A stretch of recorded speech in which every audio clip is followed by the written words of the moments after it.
Bonjour, bienvenue à Arcade-moi ça, vlog numéro 3 sur la restauration de la Bally Playboy. Nouvel ajout dans la Game Room. Je vous rassure, c'est pas à moi, c'est à mon ami Mathieu, mais elle est à vendre. En fait, j'ai quelques petits bugs à régler, un problème de switch, un peu de connecteur de GI, mais après ça, faites vos offres, on peut sûrement s'entendre.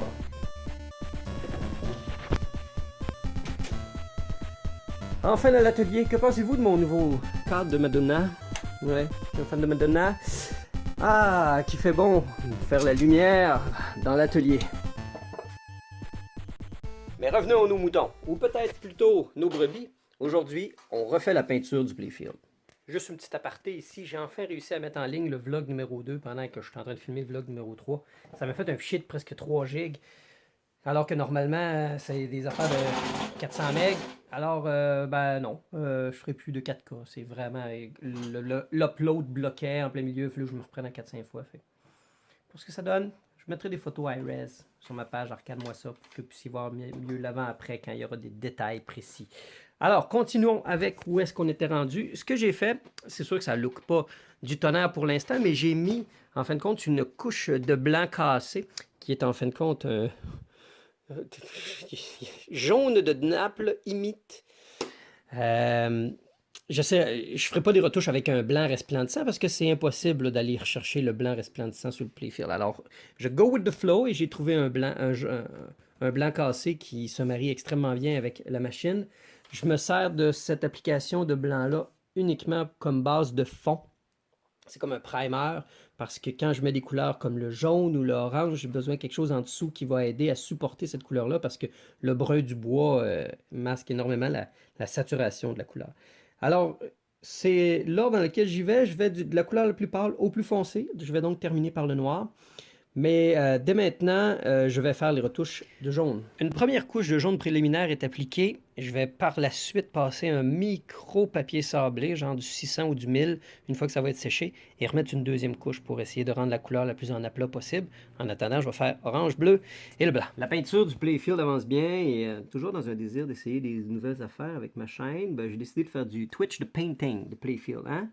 C'est un marché émergent. Je suis sûr qu'il y a plein de monde qui disent hey, moi, ça me prend du Twitch de peinture de playfield. Fait que je vais faire ça un peu live, en vous jasant et tout, parce que suite au vlog numéro 2, beaucoup de personnes me disent qu'ils ont bien aimé avoir de l'historique sur les machines et tout. Puis moi, je suis un gars qui aime ça se parler tout seul. Hein. Fait que le fait d'avoir une caméra, on dirait que ça justifie le fait que c'est pas une maladie que je me parle tout seul. C'est cool. Mais je voulais juste faire un petit fait à noter, c'est que je trouvais ça drôle. Pendant que j'étais en train de monter le vlog numéro 2, je me rends compte que je faisais étalage de plein de petites connaissances hyper approximatives, là, par exemple sur le nom de la Playboy, puis la date d'une telle affaire. Fait que, je me rends compte qu'il fallait que je revérifie plein d'infos, puis que là, je remette un petit caption, disant non, non, tu t'es trompé. Bref, j'étais un peu le champion des connaissances approximatives. Ça, là, monsieur, ce char-là, c'est environ 1975 à 85. Il vaut à peu près entre 500 et 3800 piastres. Vous devriez être bon pour rouler entre 50 et 600 000 km avec ça. Il n'y a rien de faux là-dedans. Hein? Bref, il devrait y avoir un sketch de François Pérusse là-dessus. Il l'aurait pas mal mieux que moi, je trouve. Fait que pour être capable de faire un bleu comme je l'entends sur la Playboy, parce que c'est pas évident, il faut comme que j'émule une couleur qui est usée puis maganée. Ça fait que faut que je la teinte, que je la salisse un peu. Ça fait que là, moi, j'utilise de l'acrylique PBO. Merci à ma conjointe pour sa franche commandite de peinture. Ma conjointe est artiste peintre, donc j'ai accès à énormément de peinture.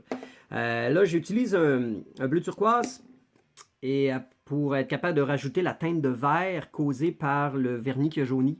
Après ça, du bleu de manganèse et une petite touche de noir de Mars. Parce que le noir de Mars, c'est... Quand tu il s'agit d'une petite granule et ça salit vraiment très rapidement la couleur. Alors, j'ai fait toutes les retouches ici et franchement, je suis quand même assez satisfait. Ici aussi, je l'ai fait. Je vais sûrement faire une deuxième couche pour rendre ça le plus en aplat possible. La couche de jaune préliminaire que j'ai mis a franchement aidé. Mais ouais, là j'atteins vraiment. Je suis très, très, très content de mon bleu ici. Voyez-vous, ça, c'est une couche. Avec la deuxième couche, mon bleu est spot on, comme dirait Gordon Ramsay. Ça va être toute qu'une cure de jouvencelle que ce Playfield va connaître. Ouais. J'ai-tu d'autres fun facts de même à vous dire, là, tu sais, sur la machine, le Playboy? Il y a une affaire qui fait que cette machine-là m'interpelle plus parce que c'est le début de l'électronique, hein. 78, là, Bally et Williams y croyaient beaucoup, alors que Gottlieb, fort de leur permanent succès en électromécanique, dédaignait l'électronique. Et là, ce que je vous donne, là, c'est plein de connaissances qui viennent de mon ami Jeff. Je ne m'accapare aucunement toutes ces années d'expérience, mais moi, je suis un homme de partage. J'aime donner au suivant. Et de ce que Jeff m'a expliqué, c'est que Gottlieb était tellement convaincu de leur affaire qu'ils sont embarqués une petite affaire trop tard dans l'électronique, puis ils ont donné le développement de leur électronique à Rockwell, une compagnie spécialisée dans le matériel de satellite et tout, là. Fait que c'était pas des tout nus, mais Rockwell ont comme échappé l'affaire, entre autres avec les Spider Chips dans le board, on y reviendra plus tard, mais que je parle d'une Gottlieb. Mais ce que je trouve aussi un peu dommage, c'est que les Gottlieb, quand ils ont parti leur électronique, ils ont simplement cherché à émuler un petit peu le son du métallophone, c'est-à-dire le petit xylophone de métal à l'intérieur du cabinet. Alors les sons étaient très mais électroniques. Alors que Bally, eux autres, ils se sont dit « No way! On met de la musique, on peut. » Alors, je trouve que les Bally du début de l'électronique ont un son extraordinaire, contrairement aux Gottlieb. Puis même mieux que les Williams aussi. Les Williams sont quand même bons, et puis fait à noter aussi que les Williams, vu qu'ils étaient assez forts dans l'arcade, il emprunte beaucoup d'effets sonores des jeux d'arcade, comme par exemple, il y a des sound effects de Defender qui peuvent se retrouver dans Alien Poker, si je ne me trompe pas, et dans les machines un petit peu de cette époque-là. Intéressant, n'est-ce pas? Mais, entre autres, quand on démarre la machine Playboy, la petite tune qu'on entend, c'est de ce que j'avais lu, c'est la Grotto Song. En tout cas, ça fait une espèce de petite qui est, ma foi, charmant et a magnifiquement bien vieilli, contrairement à d'autres sonorités de machines. Je me gêne pas des fois pour faire un petit wipe de doigt par-dessus, juste pour uniformiser un peu la couleur, pour la rendre une petite affaire plus embeddée avec son environnement, pour pas que ça fasse un trop gros clash de couleurs si le fit n'est pas parfait. Parce que ce qui n'est pas évident, c'est que tu as un bleu ici un peu plus pâle, tu en as des fois, c'est comme si la couleur vieillissait pas égale à la grandeur. Et puis aussi, il faut penser au fait qu'en nettoyant le Playfield, il y a des endroits où j'ai pesé une petite affaire plus fort, ça fait qu'il y a des endroits où le vernis a été un peu plus enlevé qu'à d'autres, donc la couleur n'est pas constante.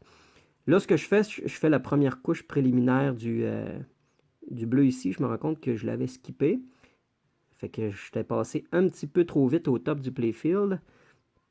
Fait que je mets la première couche chez lui, puis on va la terminer tantôt. Après ça, le plus gros défi, c'est de trouver les références visuelles sur Internet pour toute la section des pop bumpers. C'est la plus grosse chunk de peinture à refaire. Et pour ce faire, je vais trouver les refs visuels, noir et blanc. Je n'ai pas besoin de les imprimer en couleur. Et avec un crayon plomb, je vais faire le tracé de chacune des zones de peinture que je vais peindre. Puis après ça, je terminerai les détails avec le noir. Voici où j'en suis pour l'instant. J'ai pas mal fini une première moitié de cette zone-là. Vous pouvez déjà voir comment le noir s'améliore énormément. Le bleu est fini, l'orange aussi. Le jaune est vraiment difficile. C'est une couleur qui est tellement translucide. C'est dur de la rendre opaque et puis de camoufler toutes les petites aspérités laissées par l'ancienne peinture qui est partie. Mais bon, pour le reste, ça avance bien. Le contour des inserts aussi avance. Je suis en train de refaire le noir aussi de la jeune dame. Parce que voyez-vous, en faisant le nettoyage au préalable, ça laissait quand même beaucoup de petits de petites grenailles blanches, et maintenant j'uniformise le tout. De plus, j'ai réussi à trouver une image de référence assez détaillée du Playfield pour me permettre de faire le retraçage du dessin. Donc j'ai commencé à faire les zones à repeindre autour des pop bumpers, et j'ai mis une première couche de bleu aussi. Et puis, ça a quand même bien été. Ça risque de très bien se dérouler. finalement, pour la zone des pop bumpers. Cette zone-là aussi est pas mal finie. Et puis, j'ai repeint en bleu pas mal toute la section des clés aussi. Ça fait un bien énorme.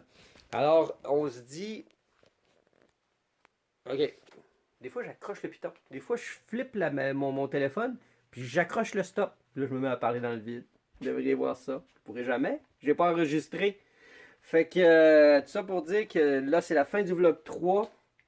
Et puis, demain, vlog 4.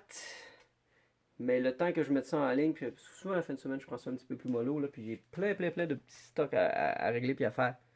Yeah. Il y a de belles petites affaires qui s'en viennent. Il y a des beaux petits projets.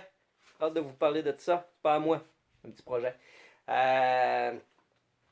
Merci d'être à l'écoute et on se dit à très bientôt pour le vlog numéro 4.